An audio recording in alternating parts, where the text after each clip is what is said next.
जय Jagannath Pankaj study life YouTube channel को स्वागत। जो मानकर फेब्रुआरी 9 रे जो आंध्र केसर फास्ट सेमिस्टर अच्छी से मैंने ये वीडियोटा देखिकी जीवे बहुत हेल्पफुल हम सेठी केमिति आंध्र प्रदेश रे लिखिबे केमिति आंध्र केसर यूनिवर्सिटी केमिति लिखिबे आसतु ये वीडियो माध्यम जाने सेटार एग्जामिनेशन अच्छी 2025-27 बैच सेठी पिला माने केमिति लिखिबे एग्जाम रे यही भाया 16टा पेज देइथिबे क्वेश्चन अलगा देइथिबो आउ 16टा पेज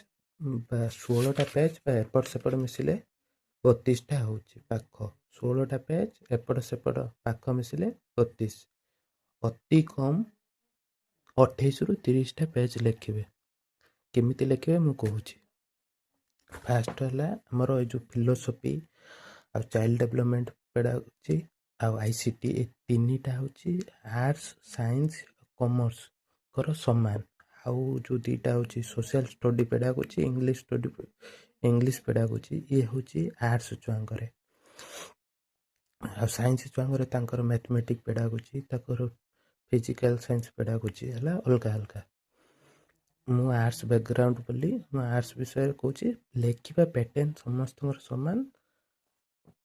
केमिति लिखिबे जो 80 मार्क आईसीटी टा पड़िबो 80 मार्क आ child development pedagogy 80 mark ICT 80 mark रो हमरो 5 मार्किया 10टा पड़िबो 5 मार्किया केतरा पड़िबो 10टा पड़िबो 10 पंचा 50 मार्क आ जो 15 मार्किया 2टा पड़िबो 15 मार्किया 2टा पड़िबो से हला 30 मार्क जो 10टा पड़िबो 5 मार्किया सेतरे और रे देथिबो आ 10टा माने 10टा 20टा क्वेश्चन ता भितरु 10टा करिवे 20टा क्वेश्चन 10टा करिवे से 10टा क्वेश्चन गुटे हला 5 मार्किया 10 पंचा 50 आ 15 मार्किया से बळे 4टा देथिबो 2टा करिवे 2टा क्वेश्चन हला 15 15 30 mark La 30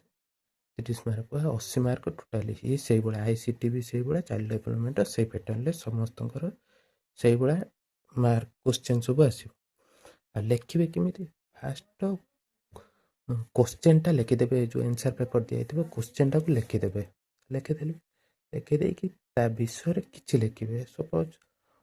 scope of philosophy विषय पड़ी ता विषय किछि एति खंड लिखिले तापर 5 मार्किया कथा कहूची 5 मार्किया एति लिखिदेले तापर गोटे डायग्राम करदेबे डायग्राम करिवे केमिति डायग्राम सपोज डायग्राम केमिति करिवे स्कोप ऑफ फिलोसफी पड़ी फिलोसफी पड़ी स्कोप ऑफ फिलोसफी ये डायग्राम करदेले तार पॉइंट एजुकेशनल फिलोसफी ये पॉइंट करदेले ये गोटे पॉइंट करके करदेले पॉइंट डायग्राम करदेले ताकू खाली हल्का हल्का 5 मार्किया हल्का हल्का डिस्क्राइब करे जो पॉइंट गुड़ा करते ताकू ये लिखिकी हल्का हल्का डिस्क्राइब करेंगे अल्प अल्प डिस्क्राइब करेंगे यहाँ 5 मार्किया पैटर्न आ 15 मार्किया ये जो 15 मार्किया केमिति लिखिबे 15 मार्किया से बड़ा क्वेश्चन लिखिदेवे आगे क्वेश्चन लिखिदेवे सपोज ये बड़ा क्वेश्चन लिखिदेले लिखिदेकी क्वेश्चन ता विषय एते खंड लिखिबे लिखिकी तापर गोटे डायग्राम करेंगे डायग्राम करिकी जो पॉइंट गुड़ा लिखिदेवे पॉइंट गुड़ा लिखिदेवे ताकू डिस्क्राइब करेंगे एते एते लिखे 5 मार्किया एते डिस्क्राइब करेंगे कि 15 मार्किया एते एते जो पॉइंट 6टा खंड पॉइंट लिखिदेवे ताकू एते एते पेज लिखिबे 15 मार्किया केतटा पेज लिखिबे ना 5टा पेज आ 5 मार्किया 2टा पेज लिखिबे एबा गुटे एपट एपट 2 पेज 15 मार्किया एबा 5टा लिखिबे एबा ए गुटे एपट एपट 2 हला 3 4 एटा गुटे 5 पेज लेखा लिखिबे किंतु डायग्राम निहाती करिवे आ 40 मार्क केमिति 5 मार्क पड़िबो 2 पेज ना लिखिबे आ 15 मार्क 5 पेज लेखे लिखिबे हमर 32 पेज देइतिबो 32 पेज रु 30 पेज लिखिबे 5 मार्किया 10टा 10 दुने 20 पेज आ 5 मार्किया 2टा पड़ितिबो 5 5 10 पेज लिखिबे 30 पेज लिखिबे भल मार्क रहे आ 40 मार्किया केमिति लिखिबे 40 मार्किया कोबळा पड़िबो क्वेश्चन